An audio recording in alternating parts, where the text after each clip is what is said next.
Chers parents, j'ai le plaisir de vous retrouver cette semaine encore pour faire avec vous un point sur nos dispositifs dans le contexte de fermeture de l'établissement.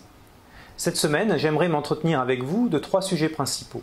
La continuité pédagogique mise en œuvre pour nos élèves tout d'abord, et plus précisément revenir avec vous sur le détail du dispositif et des choix effectués par l'équipe, l'évaluation des acquis des élèves et la manière de la conduire en cette période, et enfin tenter d'esquisser ensemble l'après 20 mai et la fin de l'année scolaire. Le dispositif de continuité pédagogique a beaucoup évolué depuis le 16 mars. J'ai eu souvent l'occasion d'en parler avec vous. Ces évolutions sont dues à plusieurs causes, les principales étant la formation des enseignants et la prise en main de nouveaux outils numériques.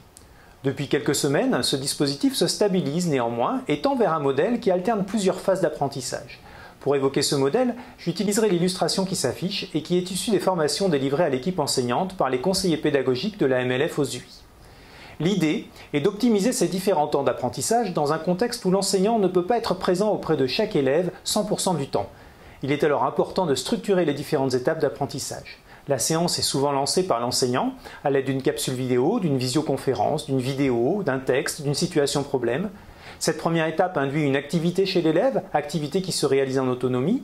Suite à cette première activité, l'élève reçoit un feedback sur ses réussites. Cela peut être un corrigé, une observation de l'enseignant sous forme écrite ou orale.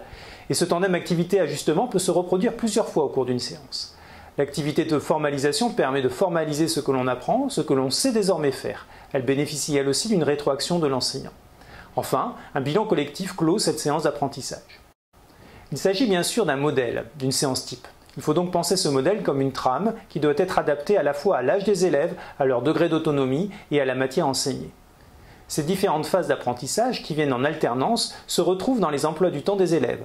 Je prendrai pour exemple celui des CE2, pour remarquer des temps de visioconférence en groupe classe qui permettent souvent de lancer une activité ou de conclure une journée. D'autres visioconférences sont programmées en plus petits groupes. Elles permettent aux élèves de poser des questions, de recevoir un feedback sur leur travail, de réguler leurs apprentissages. L'ensemble de ce dispositif permet à nos élèves de poursuivre leurs apprentissages. Ce qui m'amène à notre deuxième sujet, l'évaluation.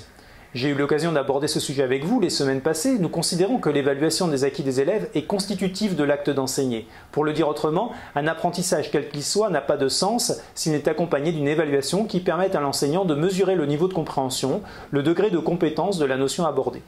Tous les enseignants, de la petite section à la classe de 4e, et même dans ce contexte particulier, mettent actuellement en œuvre des protocoles d'évaluation pour savoir si leurs élèves évoluent dans leurs apprentissages. Bien sûr, l'évaluation à distance est forcément différente de l'évaluation pratiquée ordinairement en classe. Elle est d'abord bienveillante et elle prend en compte ce moment particulier et les éventuelles difficultés techniques et matérielles que peuvent rencontrer nos élèves. C'est aussi une évaluation qui cible moins des compétences liées au savoir et davantage des compétences démontrant des savoir-faire et des attitudes.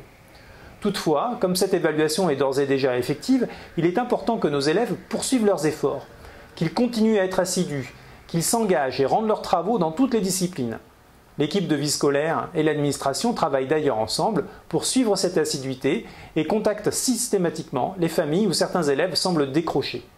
En cas de difficultés techniques, pédagogiques ou autres, je vous invite d'ailleurs à nous contacter à l'adresse qui s'affiche à l'écran. Un dernier point pour aujourd'hui, après ce long épisode de confinement, nous regardons tous avec espoir la date du 20 mai et la fin éventuelle du confinement.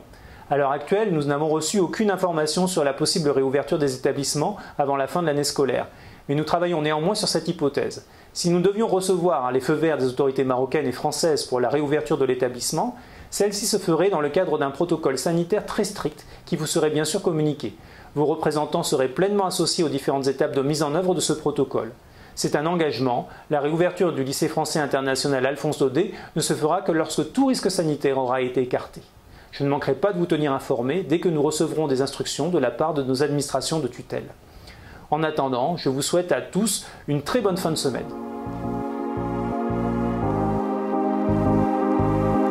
You never know what's around the